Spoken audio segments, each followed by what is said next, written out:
Okay अच्छा शादी हर एक चीज ओकर मिल जाए बिना कहले। आ जब ना पढ़ी ना लिखी और हर एक चीज पीछे रही तो ओके तो भाई लाचार बने के बा।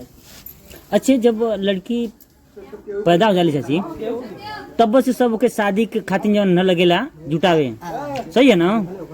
तो हमको दिन सदिया खातिर न जुटा के अगर वह पैसा अगर ओकरे हम पढ़िया में लगा देती आ कहीं जो पढ़ लिख ले कुछ हो जात तो करें अच्छा रहो तब वो ठीक रहा।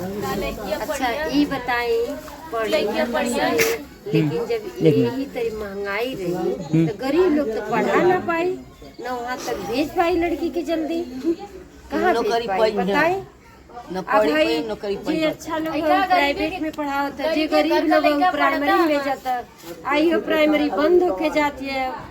आज जब प्राइमरी बंद हो जाए तो अमीर गरीब सब लोग वहाँ भेजी तो जेकरे व्यवस्था रही वो भेज पाई जेकरे व्यवस्था ना रही तो वो पहली वाला राज फिर हरे तरह हुई आ जाके उनका मजदूरी करी सब फिर वो हुई वो एकदम ये सरकार एकदम लिए के चक्कर में पड़ गई।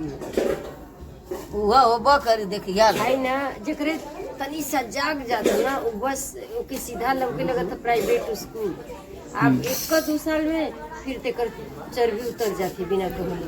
तो ना हमारी तो गलती है जो हम सरकारी में